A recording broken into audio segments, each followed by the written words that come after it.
함께 보실 말씀은 로마서 15장 말씀입니다. 로마서 15장 22절에서 33절까지 말씀.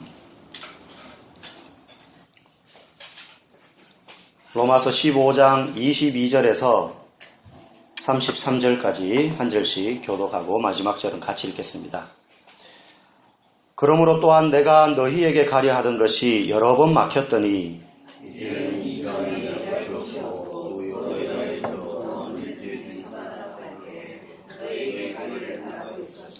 이는 지나가는 길에 너희를 보고 먼저 너희와 사귐으로 얼마간 기쁨을 가진 후에 너희가 그리로 보내주기를 바람이라.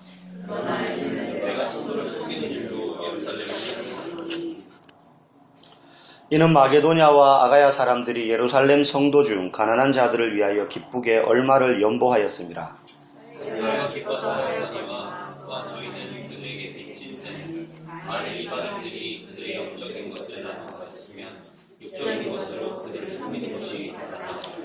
그러므로 내가 이 일을 마치고 이 열매를 그들에게 확증한 후에 너희에게 들렀다가 서바나로 가리라. 내가 너희에게 나아갈 때에 그리스도의 충만한 복을 가지고 형제들아, 내가 우리 주 예수 그리스도와 성령의 사랑으로 말미암아 너희를 권하노니 너희 기도에 나와 힘을 같이하여 나를 위하여 하나님께 빌어. 나로 인해서 순종하지 아니하는 자들로부터 건축을 주게 하고 또 예루살렘에 대하여 내가 섬기는 일을 성도들이 받을 만하게 하고 나로 하나님의 뜻을 따라 기쁨으로 너희에게 나아가 너희와 함께 편히 쉬게 하라.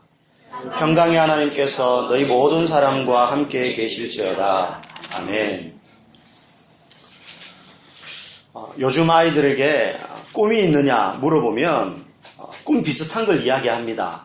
1번이 뭐냐 하면 연예인. 근데 좀 구체적이에요. 요즘 아이들은 저는 댄스 가수요. 저는 개그맨이요. 뭐 이런 이야기를 해요. 1위가 어쨌든 연예인입니다. 그 다음 아이들이 꿈 물으면 많이 이야기하는 것 두 번째가 공무원입니다. 초등학생들이. 그래도 연예인이라고 대답하는 애들은 아직까지 어린아이로서의 좀 이상을 가지고 있는 것 같아요. 안 될지언정. 근데 공무원 그러면 벌써 얘들이 한 20대 후반 된 것 같아요. 그 다음 세 번째로 많이 나오는 꿈 순위가 뭔지 아십니까? 네, 건물주입니다. 건물주. 조물주 밑에 건물주라고 이야기하죠. 누구 꿈일까요, 이거? 엄마 꿈이에요, 엄마 꿈. 네, 요즘 아이들이. 근데 약간 건물주는 좀 현실감이 떨어져요. 걔가 건물주가 되려면 최소한 부모님이 그 건물주 아래 사는 사람 정도는 돼야 되거든요. 사실 이건 꿈이라고 하기는 좀 너무 냉랭한 것 같습니다. 옛날에는 꿈이 뭐냐 물으면 남자아이들은 19은 다 뭐라 그랬습니까? 장군, 또 대통령, 뭐 과학자, 뭐 대통령, 장군, 뭐 이런 걸 꿈으로 이야기했어요. 뭐 여자아이들은 선생님, 뭐 간호사, 뭐 이런 거 많이 이야기했죠. 그나마 좀 현실성은 떨어질지 모르지만 꿈 같은 꿈이었어요. 꿈 같은 꿈. 여러분의 어린 시절 꿈은 무엇이었는지 모르겠습니다. 저는 어릴 때 이제 맞손자다 보니까, 장손이다 보니까 할아버지께서 좀 기대가 크셨어요. 그래서 저보고 너는 커서 이런 사람 되라고 말씀하신 건 아닌데 저보고 그렇게 되라는 듯이 남자는 그래도 한번 태어났으면 장군 정도는 돼야지. 네. 뭐 대통령까지는 이야기 안 하셨어요. 장군 정도는 돼야지. 그래서 제 할아버지는 살아계실 때 제가 육사를 가기를 원하셨어요. 육사. 중고등학교 때 공부 열심히 해서. 장군이 되든지 의사가 되었으면 좋겠다. 이런 이야기를 종종 하셨습니다. 근데 사실은 그 이야기를 들을 때 저는 전혀 가슴에 와닿지 않았어요. 관심이 없었죠. 제 가슴이 뛰지 않았어요. 그런데 고등학생이던 어느 날 제 마음속에 목사가 되고 싶다라는 생각은 아니었지만 설교자가 되고 싶다. 훌륭한 설교자가 되고 싶다라는 생각이 어느 순간 들었어요. 이게 어느 날 갑자기 든 건 아니고 이렇게 시간의 흐름에 따라서 마음에 그런 결심을 딱 하게 돼서 그래서 명확하게 제 마음속에 나 설교자가 되고 싶다. 이 생각이 어느 날 딱 떠오른 거예요. 이제. 그 순간 제 마음이 뛰었습니다. 내가 정말 이걸 하고 싶다라는 생각이 든 거예요. 꿈이란 게 뭡니까? 여러분 가슴을 뛰게 하는 거죠. 공무원 되고 싶어요라고 이야기하는 아이들의 마음에 가슴이 뛸까요? 건물주가 되고 싶어요라고 이야기하는 아이들 마음에 가슴이 뛸까요? 안 뛸 겁니다. 아마 어린 시절 여러분들의 가슴을 뛰게 했던 꿈들이 하나씩은 다 있었을 것입니다. 박보검, 송중기 보고 가슴 뛰고 이런 거 말고요. 정말로 하나님이 내게 주시는 그런 꿈을 생각할 때 가슴이 뛰는 그 어떤 것이 여러분들에게 아마 있었을 거예요. 어쩌면 저는 지금도 그 꿈을 향하여 달려나가고 있습니다. 여러분 계신지 모르겠습니다. 하지만 그 꿈을 이루는 길은 순탄치는 않습니다. 아마 쉬운 길이었고 순탄한 길이었다면 아마 지금쯤 여기에 이렇게 앉아 계신 분은 없을 거예요. 아마 그 꿈을 이루어가지고 다른 모습들로 다 살고 계시겠죠. 그런데 쉽지 않다는 거예요. 제가 알고 있는 한 사람을 소개하고 싶습니다. 물론 제가 개인적으로 아는 사람은 아닙니다. 뉴욕시 뒷골목 쓰레기장 더미에서 14살 된 여자아이가 홀로 아이를 출산했습니다. 14살밖에 안 된 여자아이가 쓰레기 더미에서 아이를 낳은 거예요. 아빠가 누군지도 몰라요. 그 아이를 쓰레기 더미에서 뒷골목에서 키웠습니다. 먹는 건 무료 급식소를 찾아다니면서 얻어먹고요. 그것도 못 먹을 때에는 쓰레기통을 뒤지면서 아이를 키웠어요. 잠은 길거리에서 잤습니다. 잘 자면 벤치에서 자고 겨울에 역전에서 자고 역 대합실에서 자고 아니면 그냥 공원에서 신문지 깔고 덮고 그렇게 노숙자 생활을 딸과 함께 계속했습니다. 아이가 초등학교 들어갈 때쯤 되었는데 이 아이의 마음속에 한 가지 중대한 결단을 하게 됩니다. 내가 더 이상 엄마처럼 이렇게 살고 싶지 않다. 내 인생을 바꾸고 싶다. 그런데 애가 무슨 기술이 있는 것도 아니고 빵빵한 부모가 있는 것도 아니고 아무것도 없어요. 돈도 없어요. 내가 공부를 해야겠다. 그래서 그때부터 공부를 하기 시작합니다. 물론 처음부터 학교에 들어간 건 아닙니다. 책을 봐야겠다 생각을 해요. 그래서 뉴욕 시내에 있는 모든 시립도서관, 공립도서관을 다 돌아다니면서 일주일에 한 달에 5권의 책을 읽기 시작합니다. 그리고 뉴욕 가판대에 깔린 모든 뉴욕시에서 나오는 신문을 다 읽기 시작합니다. 사람들이 한번 읽고는 옆에 그냥 놔두고 가니까 그걸 다 주워가지고 역마다 돌아다니면서 신문을 다 읽기 시작해요. 그러다가 아이가 초등학교에 들어갑니다. 초등학교에 들어가는데요. 미국은 우리처럼 6학년, 중학교 3년, 고등학교 3년 이런 게 아니라 쭉 이어지죠. 7학년, 8학년, 9학년 이렇게 이어지잖아요. 12년 동안 학교를 다니면서 전학을 12번을 다녀요. 그러니까 매년 계속 전학을 다니는 거죠. 그러다가 이제 11학년이 되었을 때에 중요한 시기입니다. 이제 좀 있으면 우리로 말하면 대학 입학 시험을 쳐야 돼요. 근데 11학년이 됐는데 그 다니던 학교에서 먼 곳으로 또 엄마가 가게 되는 거예요. 이사를 가는 거죠. 집이 있어서 이사를 가는 게 아니고 다른 노숙할 장소를 떠나는 거예요. 멀리. 근데 미국은 입학할 때 추천인이 꼭 필요합니다. 추천서를 써줘야 돼요. 얘가 또 그제 11학년 돼서 새 학교로 가게 되면 얘를 잘 알지 못하게 되니까 추천서를 받을 수가 없는 거죠. 그래서 11학년 때까지 다니던 그 학교에 계속 다니고 싶은 거예요. 근데 집은 멀어요. 그래서 엄마한테 이야기합니다. 엄마 나 계속 이 학교 다니고 싶어. 1년만 더 공부하면 대학 시험 칠 수 있는데. 그래가지고 엄마가 너 하려면 해봐라 이렇게 된 거예요. 사람들이요 그때까지 얘를 엄청 비웃었어요. 야 노숙자 주제 무슨 대학이냐. 꿈 깨라. 누가 너를 추천서를 써주겠냐. 이런 이제 비아냥거림이 있었지만 어쨌든 멀리까지 이사 갔는데도 다니던 학교를 다니는데요.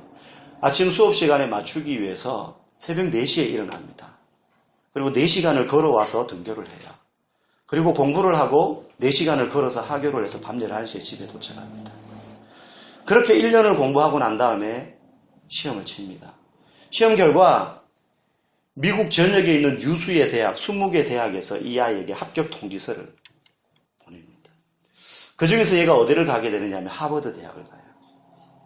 하버드 대학에 4년 장학생으로, 전면 장학생으로 입학을 하게 됩니다. 지금 이 소년은 졸업을 하고 뉴욕이 아니라 워싱턴 DC의 교육 공무원으로 취업을 해가지고 집이 없는 아이들, 홈리스 아이들을 돌보고 그들을 위한 정책을 마련하는 공무원으로 살고 있어요. 카디자 윌리엄스라는 여자입니다. 아마 여러분 인터넷에 이름만 쳐도요. 이 이 사람의 일생에 대해서 쭉 여러분 볼 수 있을 겁니다. 여러분 한번 상상을 해보십시오. 제가 짧게 한 12년간의 이 사람의 삶을 짧게 이야기했지만 얼마나 힘들었을까요?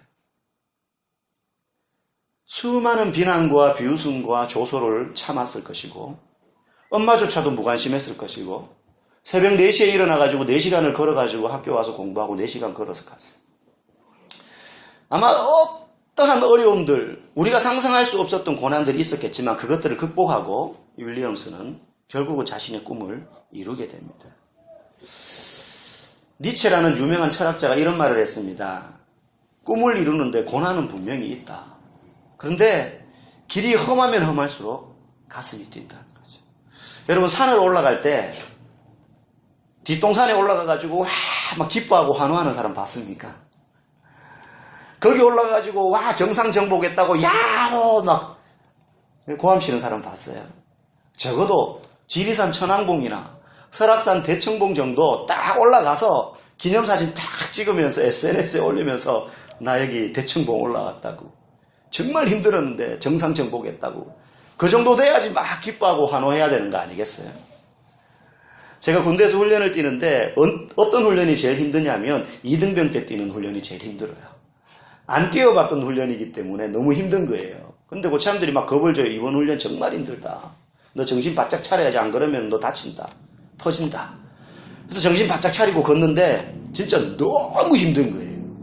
군장에 포를 메고 올라가는데 야밤에 뭐 등산로로 갈 리가 없죠. 군인이니까. 그냥 능선을 막 타고 올라가는 거예요. 길도 없는 곳을. 그러니까 가다가 뭐 포가 나무에 부딪히면 고참들은 뒤에서 포 부딪히게 했다고 또 막 뒤에서 난리치지. 막 정신도 없고 몸도 너무 힘든데 진짜 거짓말 안 못하고 입에서 막 침하고 땀이 범벅돼서 막 흐르는 거예요. 근데 너무 힘들어가지고 팔을 들어가지고 이걸 딱지를 닦을 정신이 없어요. 그냥 거의 기다식 돼가지고 산을 올라갔어요. 몇 시간을 올라갔는지 모르겠어요. 동이 안 트더라고요. 근데 꼭대기에 딱 올라갔는데 이제 쉬면서 전투식량을 먹으라는 거예요. 딱 꺼냈는데 이제 주먹밥이 있잖아요. 주먹밥이 딴 게 아니에요. 그냥 소금하고 그냥 짠지 썰어가지고 넣어서 이렇게 그냥 말아 놓은 거예요. 그걸 베어 먹는데 그렇게 꿀맛일 수가 없어요. 어떤 산의 진미보다 맛있는 거예요.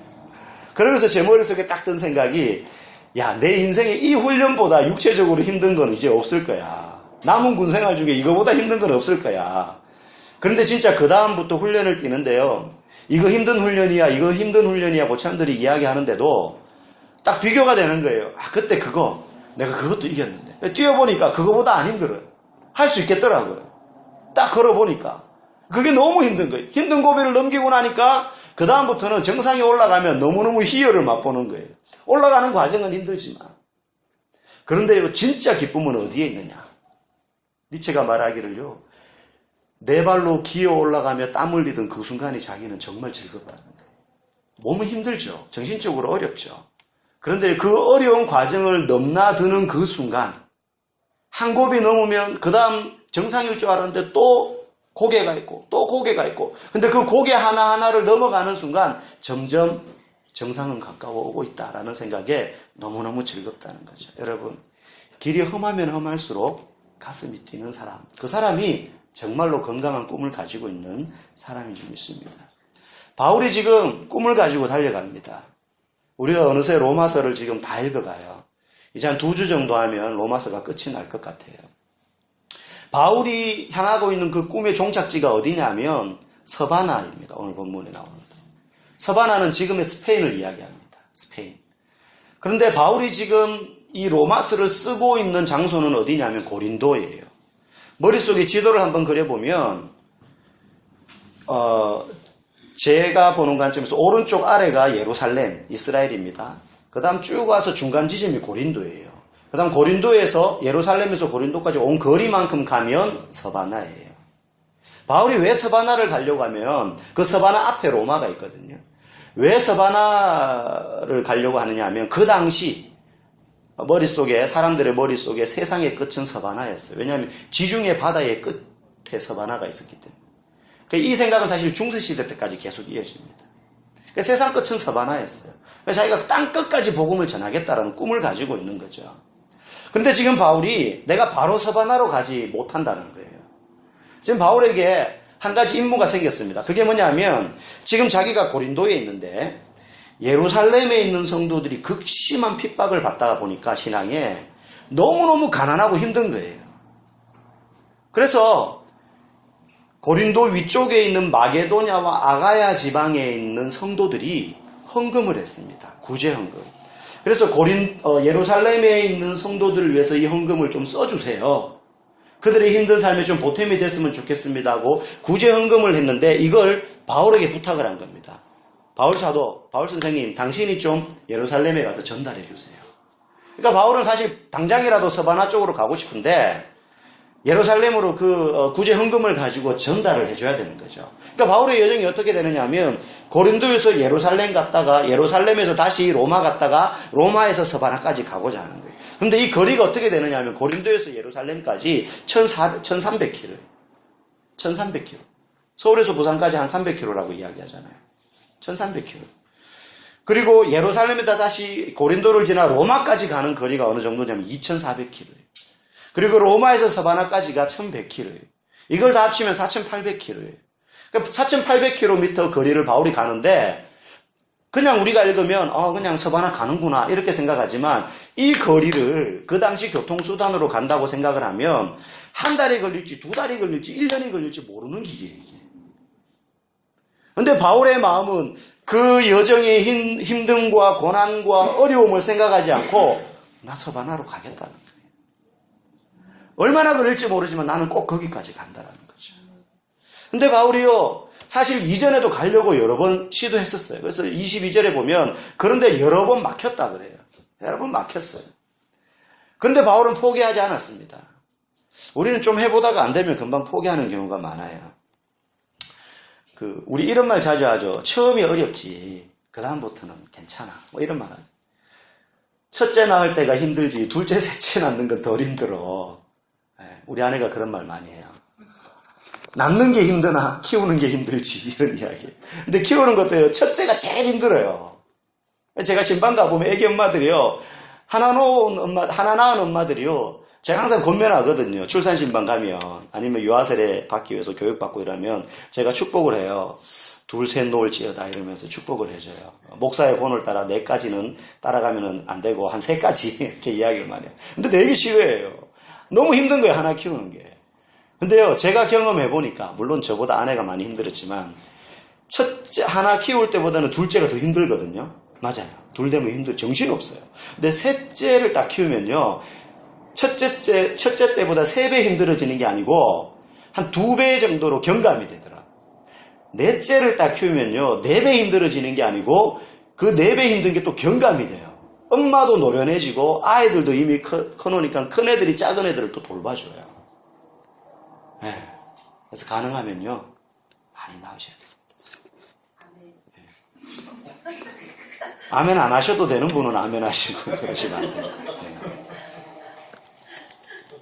처음이 어렵지 이런 얘기해요. 그런데요. 포기도 그렇습니다. 처음 포기하는 게 어렵지 하나 포기하고 나면요. 더 많은 걸 쉽게 포기하게 됩니다. 여러분 그렇지 않습니까? 얼마 전에 안타까운 뉴스를 봤어요. 수능이 이제 얼마 안 남았거든요. 뉴스에 삼수를 준비하고 있는 21살짜리 청년이 자기 집 아파트 옥상에서 투신했어요. 유서를 쓰는 거. 그러니까 한번 포기하고 나니까 실패하고 나니까 그 다음 견디기가 너무 힘든 거예요. 더 쉽게 포기하게 되는 거죠. 쉽게 포기하게 되는 거죠.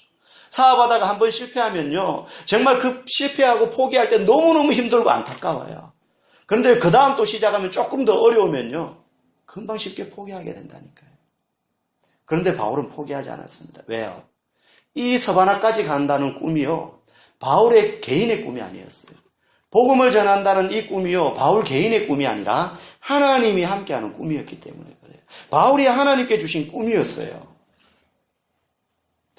사도행전 9장에 보면 바울이 부활하신 예수님을 만나고 난 다음에 눈이 어두워져 가지고 갈피를 잡지 못할 때 아나니아라는 성도에게 바울을 맡깁니다. 그리고는 아나니아에게 하나님께서 바울에 대해서 이렇게 말합니다. 이 사람은 네가 전에 알던 사람이 아니라는 거지. 이 사람은 내 이름을 이방인과 임금들과 이스라엘 자손들에게 전하기 위하여 택한 나의 그릇이다. 이게 하나님이 바울에게 가지고 계신 꿈이었어요. 이 사람 통해 가지고 내가 세계 열방 가운데 복음을 전하게 하겠다. 이게 하나님의 꿈이었습니다. 그래서 바울은 그 꿈을 향하여 달려가요. 사실 바울은 서바나까지 못 갑니다. 나중에. 로마까지 갑니다. 근데 그게 하나님의 꿈이었어요. 로마까지 가서 거기서 복음을 전하다가 순교를 하게 되죠. 전설에 의하면 도끼에 목이 베어서 순교를 했다라고 이야기합니다. 물론 성경에 나오지 않아요. 여러분에게는 가슴을 뛰게 하는 지금 꿈이 있습니까? 아이고, 목사님 제 나이가 지금 나이가 70인데 무슨 이제 와가지고 꿈을 가집니까? 절대 그렇지 않습니다. 여러분 요엘서 2장 28절에 보면요. 그 후에 내가 내 영을 만민에게 부어주리니 너희 자녀들이 장래일을 말할 것이며 너희 늙은이는 꿈을 꾸며 너희 젊은이는 이상을 볼 것이며 라고 이야기합니다. 여러분 꿈꾸는데 나이가 있습니까? 없습니다. 아이고 제 나이 70인데요. 앞으로 20년 더 살아야 됩니다. 앞으로 20년 더 살아야 돼요. 세상에 많은 사람들은 새 집 사서 이사가는 꿈을 꿉니다. 더 넓은 차를 사는 꿈을 꿉니다. 자녀가 좋은 회사에 취직하는 꿈을 꿉니다. 사업이 잘 돼서 경제적으로 여유가 생기는 꿈을 꿉니다. 세상 사람들은 그것 때문에 가슴이 뜁니다. 물론 티코 타다가 그랜저 사면요 가슴이 뛰어요. 한 2달 가슴 뜁니다. 그 다음은 끝이에요. 그 다음에는 나는 겨우 그랜저 타는데 저 사람은 에쿠스 타네. 에쿠스 보고 꿈을 가져요. 에쿠스 사면 가슴 뛰죠. 한 2달 타면 끝입니다. 여러분 그걸로 세상 사람들은 가슴이 뛰게 되기를 원해요. 나쁜 건 아니지만 이 땅을 살면서 이런 것들로 여러분들의 가슴을 뛰게 만드시면 안 돼요. 그건 꿈이 아닙니다. 여러분을 정말 움직이게 만드는 아직 도달하지 못했지만 가보지 않았지만 이루어지지 않은 일이지만 그렇기 때문에 우리의 가슴이 뛰는 것 그게 꿈이 되어야 하잖아요. 예전에 다모라는 드라마가 있었습니다. 다모. 혹시 기억하세요? 여형사, 조선시대 여형사 다모. 하지원 씨가 주연했던 영화.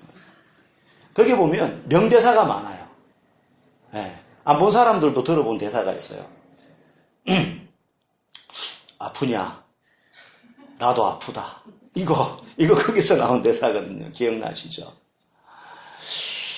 근데 거기서 제 귀에 남는 2가지 장면이 있어요. 하나는 이런 대사였어요. 마지막 회였던 것 같아요. 오래돼서 사실 그 관계도가 잘 기억은 안 나는데 그 하지원 씨 의붓 오빠인가 친오빠인가 하여튼 근데 이제 역적 누명을 쓰고 반란을 꿈꿨던 어떤 남자 주인공이 나와요. 나중에 막 관군한테 쫓겨가지고 화살에 맞고 이래서 죽어갑니다. 근데 이 사람은 꿈꿨던 게 뭐냐면 그 당시에 당연했던 신분 타파 모든 사람이 평등하게 사는 사회 뭐 이런 걸 꿈꾸고 이제 반란을 준비했었거든요. 근데 결국은 이제 맞아서 죽는 거죠. 화살에 맞아서. 근데 죽어가는데 이런 나레이션이 나와요. 독백이.